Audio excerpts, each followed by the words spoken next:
Hello, everyone. My name is Joshua Foster, and today I would like to talk about one specific type of revelation through what's called the Urim and Thummim.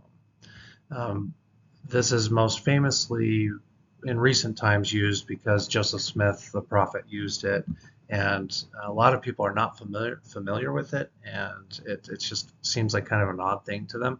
But there's actually quite a bit of ancient evidence for this in the Bible, and today we're going to look at some of that. The Urim and Thummim are a set of stones that are blessed by God to give revelation. Seer stones are similar. In ancient times, these stones were placed in the high priest's ephod or breastplate, so inquirers could go to the priest for God's guidance. They would approach the priest and ask their questions. Now, history doesn't give us any factual descriptions on what that revelation looked like, but it's guessed that the stones would shine forth characters spelling out God's reply. Most famously, David the king often consulted the ephod, and we'll look at some biblical examples of that. There's a very good article in the Jewish Encyclopedia on this topic. I think it's important. Christians today generally think this is just kind of an odd thing, or they don't understand it. But in Hebrew culture, it's very well established as a form of revelation from God. So it's in Hebrew culture, it's not a weird thing. And here, let's take a look at a biblical example of this.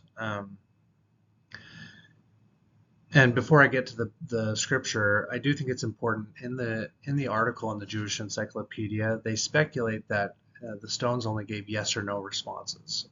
But actually, if we look at some of the biblical texts, we see there that the Urim and Thummim provided some complex responses. So, for example, in 1 Samuel 30, verses 7 through 8, David approaches Abiathar the priest, Abimelech's son, and he says, "I pray thee, bring me hither the ephod."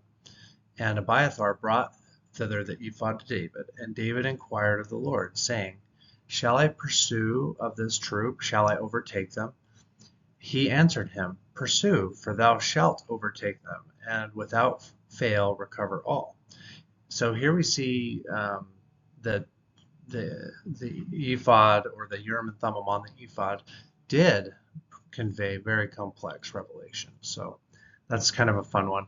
And then we also see some examples, 1 Samuel 28:6, and there are some others as well.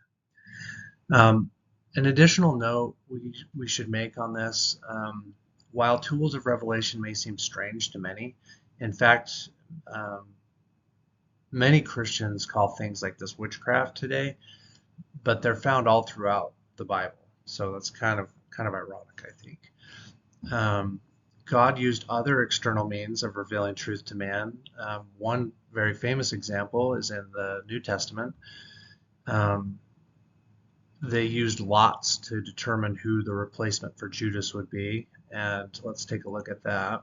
The Bible records, "And they prayed and said, Thou Lord, which knowest the hearts of all men, show whether of these two thou hast chosen, that he may take part of this ministry and apostleship, from which Judas by transgression fell, that he might go to his own place.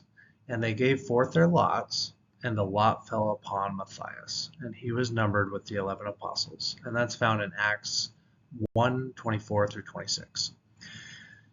In truth, a restoration of ancient beliefs and practices would definitely seem strange to a world that hasn't seen them in thousands of years. So I think it's kind of fun to go through and actually look at these things. And I would encourage all of you to investigate these things, pray about them, ask God for wisdom, and if you do it with sincerity, you will receive an answer. I know that's true. It's happened for me over and over and over, and I know it's a true principle. So may God bless you in your search for truth and understanding, and I thank you for watching. Have a great day. Bye.